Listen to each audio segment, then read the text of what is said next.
Part 2. So, sundan natin yung chika ko kung bakit ko naalala si Nene. So, makikita rito, ako December 4 ako nagpasa ng pera sa kanya. And then December 8, biglang may nag-chat dito sa GC namin. So, dumating nga dun sa punto na tinanggal na kami. Sabi ni sis, Madam Ne, sana naman po maayos mo yung pag-ship ng pa-shipment ng kaibigan ko. Di naman pwedeng baliwalain mo yung mga order niya at nakasend na siya ng pera sa'yo. And then mayroon na nga nag-leave dun sa group na to. Bakit po ganyan ka? Matakot naman kayo sa Diyos. Tapos sabi naman nung isang reseller, ba't di ka sumasagot, dam? Ano na, dam? Pasagot naman, no? Send ko maya. Galit na itong umorder. Pag wala ka pating masend maya, i-cancel ko na yan, pakibalik mo na bayad sa'yo.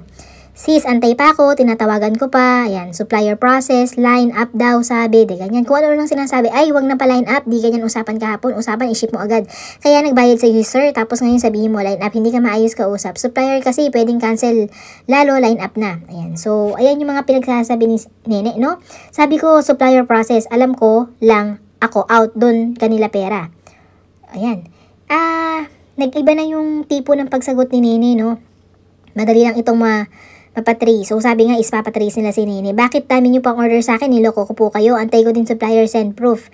Kagabi ka pa, sabi-sabi, ganyan, nag-send ng payment. Sabi mo, out mo na item. Bakit na? Wala ka mapasa. Hanggang ngayon, di ako makatulog ng antayan. Send daw ngayon. So, nagdadahilan na si Nene. Noon pala, wala na siyang balak i-deliver, no? Sabi mo, nasa shop ka na. Hindi maibelik yung down payment. Kaya pinabilis mo bayad. Ikaw, Nene, tapos ganyan, ilang araw na, wala pa ding napapaship.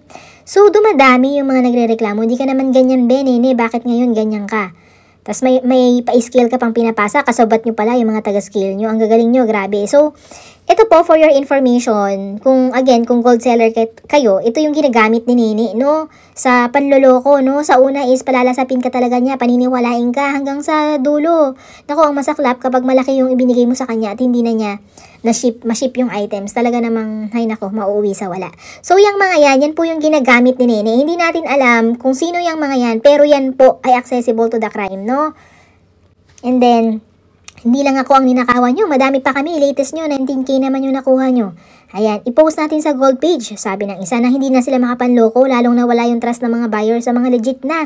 Dahil sa mga manloloko na to buti ako hindi pa naka-order dito, sana nangyari din to. Yun na nga yung sinasabi ko noon, no, maraming legit na gold seller, kaso nga lang napapahamak dahil sa tulad nila, paano ka pa magtitiwala, di ba? Lalo na kung reseller ka at nasa malayong lugar ka, maraming mga OFW na reseller, umaasa sa ganito, sa tiwala. Kaso sinisira ng mga ganitong manloloko. Kaya sabi, mga kapwa ko seller, wag po kayong order dito, scammer. Ayan. Tulungan niyo po yung kaibigan ko, Nene, sabi.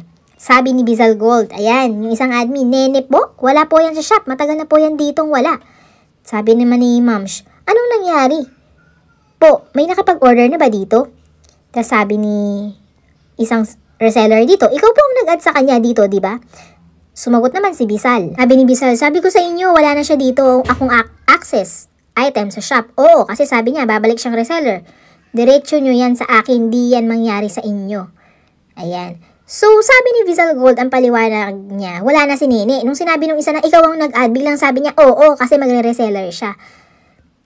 Merong bang reseller na siya yung nagpapasa ng images dito, di ba? Ng mga items na pinupost namin, na ibebenta namin. Nakakaloko rin, masyado naman ang tiwala nila kay Nene. Kaya, naku, ang hirap talagang wala. Ayan, so, tapos, ang dami na palang mga post kay Nene. Ayan, no? Post natin mukha niyan sa page. Lahat ng marami pong madadali yan. Ayan, ayaw magtrabaho ng maayos. Si Nene na nga, ayan. Ayan, sis, so kapal ng mukha talaga. Balik niyo pera ko. Ang dami niyo palang na-scam. Mention yung iba, ayan. Pag hindi ako kinontak niyang si Nene, bukas, sabi ko sa inyo, ayan. So, hanapin niyo, ang dami rin palang post.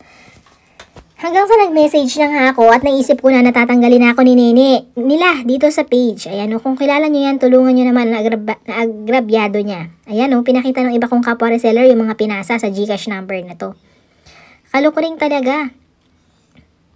So, dinedeny na ni Bizal Gold na hindi niya kilala si Nene. Dapat sa kanya nag-send ng payment. So, sabi ko, nasa GCC Bizal Gold, may mga PM po ako for order. Tinaray ko rin kasing syempre nakita ko nga na admin dito si Bizal, kaya minessage ko rin siya. Dahil nalilito na rin ako kung saan ba talaga magme-message ngayon. Dati, PM yung mga orders ko kay Nene. Hindi naman nagsisin si Bizal, ngayon lang siya umakting na ganyan na marami nang nagre-reklamo mga perang nawawala. Tsaka niya sasabihin hindi niya kilala si Nene. Diyos ko, nung sinabi ko sa kanyang, ang dami ko nga message sa'yo hindi ka nagre-reply, tsaka lang niya sinin, no? Ewan ko, siguro mga dramatista to, mga artista, uma-acting na hindi magkakakilala pero magkakasabwat. Nakakaloko rin talaga. So, yan, baka i-add kayo ng JNS group na to. Naku, wag na kayong sasali. Maloloko lang kayo, mauwi sa wala yung perang, perang pinaghirapan ninyo. Mai-scam lang kayo.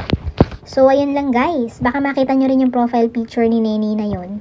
So, again, wag na kayong magpapaloko. Sa una lang yan. Sa una lang kayo palalabas sa pin.